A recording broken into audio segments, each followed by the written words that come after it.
Parce que généralement, c'est tel est faux, tel est faux, tel est faux, tel est faux. Finalement, cite nous-mêmes 5 vrais que tu connais. À la fin, c'est lui seul qui est vrai.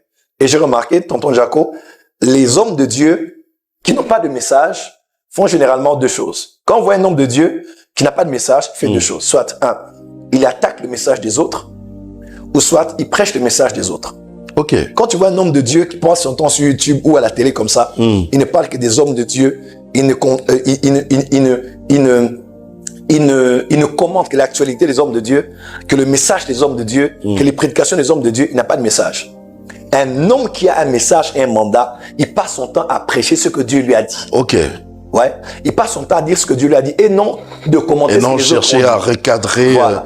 Parce que quelqu'un qui n'a pas de message passe son temps à attaquer le message des autres ou à prêcher le message des autres parce qu'il n'a pas de substance. Mais quelqu'un qui est très occupé dans son mandat et son appel prend son temps de diffuser ce que Dieu lui a donné et de moins passer le temps de voir ce que les autres font. J'ai posé cette question expressement, mon prophète, parce que j'ai remarqué que alors que vous étiez à l'extérieur du pays, là-bas, je sentais la soif des enfants de Dieu de vouloir vous écouter. Alors que ici, dans votre propre pays, on vous traite de faux, on vous traite de mankioniste. Est-ce qu'on peut dire que nul n'est prophète chez soi? Ah, je sais pas. Je sais pas. J'aime tellement mon pays, Dieu sait combien. Ou on peut dire que JFT n'est pas prophète chez lui? Je sais pas. Je sais pas. Je sais que... Ou vous êtes peut-être mal compris, mon prophète? Je sais pas. Non, ça mentionne des questions existentielles pour moi aujourd'hui. Je me demande... je peux être honnête avec vous? Je me demande... Allez-y. Je veux pas vous embarrasser, hein. C'était juste pour... oui. Non, peut-être que tu es en train de rêver quelque chose qui... D'accord. Qui me taraude un peu l'esprit actuellement. Je sais pas si... je sais que je suis Congolais. Les Congolais, nous sommes comme nous sommes. Mais je ne crains peut-être que quand je lis un peu l'histoire des prophètes de ce pays, en commençant par Kimbangu, et la plupart des prophètes que je connais, que je vois quitter le pays, pour une raison ou une autre, hein, je ne suis pas là pour parler, commenter la vie des gens, j'ai peut-être l'impression que il semble que nous ne sommes pas très bien compris dans notre propre pays. Pourquoi? Peut-être c'est pour confirmer ce que vous avez dit, nul n'est prophète chez soi.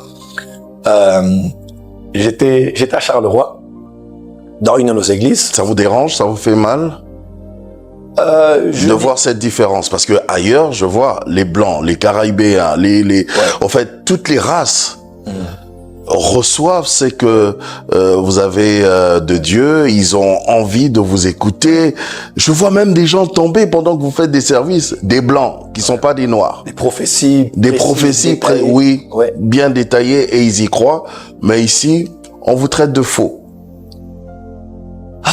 Je ne sais pas ce que je veux dire, mais j'étais à Charleroi dans une de nos églises. J'arrive à l'église et je donne une parole de connaissance par le Saint-Esprit. Et le pasteur de l'église me dit, non, la personne dont vous parlez, prie dans l'église qui a au rez-de-chaussée. Donc c'est un bâtiment, un hôtel, et il dit que c'est une église en bas, et église italienne. J'ai dit d'accord, et qu'est-ce qu'on fait? On va chercher la sœur qui était à la chorale en train de chanter. Elle monte au culte chez nous. Et pendant qu'elle vient, Dieu parle sur sa vie, sa mère, sa vie, sa famille. Et je lui donne le nom d'une autre personne. Elle dit, oh, c'est la personne qui est à mes côtés à la chorale, en bas alors qu'on chante. Elle allait chercher la personne en bas. Elle est montée avec elle. Pendant que je lui parlais, elle dit, mais qui vous a dit ça? C'est pas possible. Comment vous savez ça? Et elle était toute rouge. C'était une Belge d'origine. C'était une blanche. Une européenne. Tout ébahi. Moins de 30 minutes après, le pasteur et les membres du comité de l'église en bas montent, parce qu'ils avaient clôturé, ils sont venus voir, mais comment quelqu'un qui vient d'Afrique, qui est passé par Paris, peut savoir des choses aussi précises sur nous? Alors, on a posté ça sur Internet. Bon, après, ils avaient demandé qu'on retire parce que c'était un peu leur vie privée qui était en public, mais beaucoup de gens avaient déjà vu ça sur Internet. Et j'avais même un commentaire, quelqu'un avait dit « Bon, le balsous, qu'est-ce qu'il y a ?» Dites encore que c'est du faux. Voilà, parce que dans notre pays... C'est des miracles fabriqués, voilà, des prophéties fabriquées. Voilà, nous, on appelle ça mankiona. Voilà, dans notre pays, quand vous faites ça, les gens sont tellement incrédules que même si vous marchez sur les eaux, ils diront, c'est parce que vous ne savez pas nager. Tu vois? Même si vous marchez sur les eaux, ils vont dire, non, il sait pas nager. Voilà, après, il marche sur les eaux. Il marche sur les eaux. Donc, il doit nier tout ce que tu fais en bloc. mais bizarrement à l'extérieur où nous allons. À l'extérieur, on vous les accepte. Antillais, les Européens. Oui, j'ai vu cette soif. Ouais, là même je reviens de Bordeaux. C'était juste extraordinaire ce que Dieu a fait. Dieu a visité des gens de Perpignan, de Bordeaux, des Français, des communautés espagnoles qui vous cherchent. Et on voit comment Dieu parle avec précision. Alors, la différence avec le Congo... Ici, il y a même dans certaines églises où ils ont décidé carrément de jamais vous recevoir. Ouais. Mais bon... Parce que vous êtes magicien. Ouais, bon, c'est le prix du ministère prophétique. Jésus avait dit... Il a dit, heureux serez-vous lorsqu'on vous persécutera. Il cite beaucoup de choses et puis il dit, car ils ont fait ça à vos pères les prophètes. Donc, les anciens prophètes ont subi cela et nous qui venons après, nous allons subir.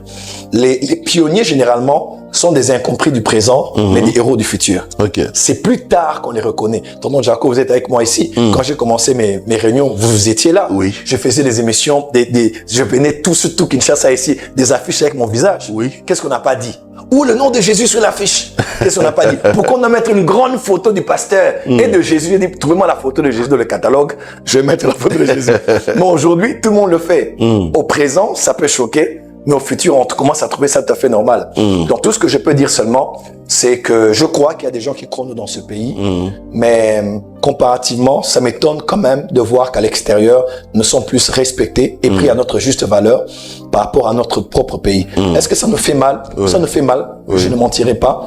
Est-ce que ça ne nous tente pas de pouvoir vivre à l'extérieur? Ça nous tente aussi de vivre à l'extérieur. Mais je crois que l'amour que nous avons pour le pays, pour notre pays, fait en sorte que nous ne regardons pas certaines personnes qui parlent beaucoup, mais nous croyons qu'il y a aussi des gens qui ne parlent pas, mais qui croient en vous, qui vous aiment et qui vous soutiennent. Et qui seront là à la conférence Ebenezer. Mais bien sûr, ils seront là.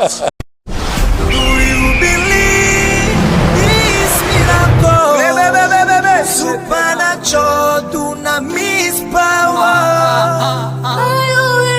Rakoto.